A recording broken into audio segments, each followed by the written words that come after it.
This tutorial was brought to you thanks to the supporters on the screen. Check out TAPgiles.com to find more Dreams resources, donate to support my work, or engage my services to get private instruction or help on a project one-on-one. So far in this tutorial series, we've chopped up a car and added lighting effects activated during nighttime. There's links in the description to those. Now I'll add more detailed features for activating the lights. So, what if we want to add like a tunnel? If we're in a tunnel, it doesn't matter if it's day or night, we want the lights to come on, for example, or like a cave or whatever you want. So let's just make a quick tunnel thing. So the car comes into here and then it wants to turn on its lights basically. So we're going to add, use that tag and trigger zone trick in this tunnel. So I'm just going to have a chip in here somewhere. And I'm going to add a zone in wherever we want this to apply. So I'll just pretend it's a tunnel. And it can kind of reach outside the tunnel, it doesn't matter too much, as long as it just does the thing you want it to do. And this is going to look for a tag called dark. And this is going to look for that tag called dark. Like that. So while this tag is inside that zone, it's going to be sending a signal out of tag output.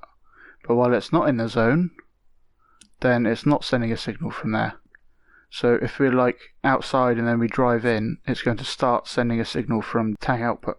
So we'll put it in here, and then just as we did for the light in general, we can wire that into here.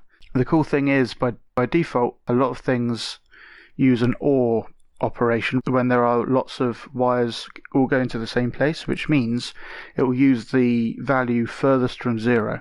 So even if it's light outside and this is 0, if you go into a dark place like that, into this tunnel, that will be a higher value than 0, so that will take over and push this along. So if we do that, so if we play time and then move this car into here, it's gone full dark over there, and come out and it goes off again. And if we have the day-night playing as well, so it comes on, and if you go into here, the lights will just stay on until you come out. And it doesn't matter if it's day or night, it'll still figure out that it needs to turn on the lights. So it still turns on those lights. But also what you get with the trigger zones is, if we tweak this zone, you can use R2 to adjust the sides. If I hold shift, which on the DS4 is the L1 button, and then move it, then we get this fall off. And how does this affect the tag? So this is outside, and then we start going in, and as we get closer to the core shape over here, it's going to get higher and higher, and as we get closer to the end of the fall off, it's going to get lower and lower. So as the car moves in, it's going to move higher and higher until it has to turn on its lights. Now I was thinking it might be cool because people don't tend to like have some threshold where they say, oh, now I'll turn on the lights. But people tend to remember to turn on their lights after a few seconds or something. So we could do something like that, where different people have different thresholds of when they turn it on and how long it takes them to turn it on and things. So that if cars all file in here, they don't all turn on the lights at exactly the same point through the tunnel or whatever. Or if it goes from day to night, it's not like the whole city turns on their lights at the same moment. So we could add a timeline, and we're going to generate a random number using a signal generator. This just goes up and down between 0 and 1. When it wants to go up, it looks for what range to go to, what number to go to. So now it's going to go to 5.8 when it goes up. But you could say it's going to go to a random number between 0 and 5.8 when it goes up. So sometimes it's 5.8, sometimes it's half of that, sometimes it's only a tiny bit. And you can do that the same for minimum. When it goes down, it's going to choose from this range of numbers. So if we want just a purely random number between 0 and 1, say, like a percentage, then we can put these ranges to between 0 and 1. And then the sweep seconds is how long it takes to get from the minimum point to the maximum point. So if we give that 0, then it's just going to give us random numbers all the time. So let's just put that in there. And to give us a slightly different threshold for how dark it needs to be, we're going to affect these numbers here. So if we use a calculator and just put it through there and put the result of that into the playhead, then if we look here and just add some value, then it's only going to need to go that far to get to when they're going to turn on their lights, for example. And if we have a negative number, and if we let it play through, so this is the default, and turns on the lights at that point. If we have some negative number, it's going to wait until it's even darker, so it makes them delay a little longer. So we're going to set this to some number based on this signal generator.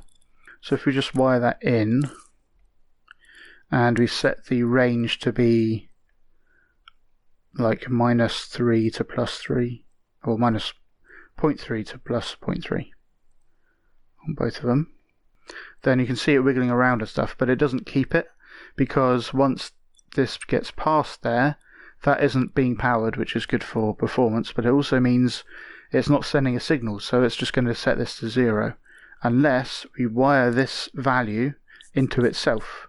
Just as we spoke about before, it's using this OR operation. So if this set it to 0.1 and then it goes over here, that's still sending 0.1, which is still greater than the 0 that is sending, so it's going to keep the 0.1 value instead of default to the 0. We also have to make sure this starts at 0 so that whatever this sets it to gets to it as well.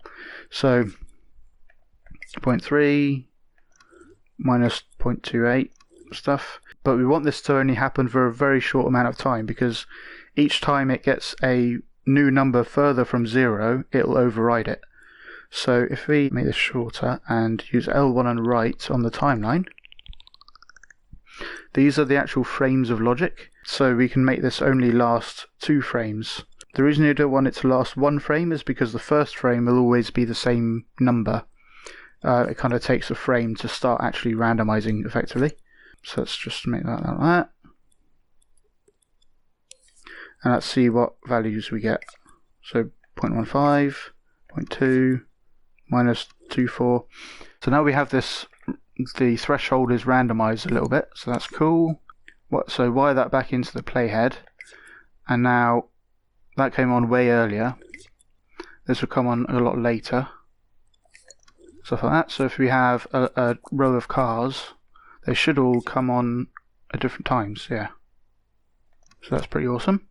And if you want to clean up this for thermo reasons, you can add a destroyer on the end of the timeline and have it just affect that gadget.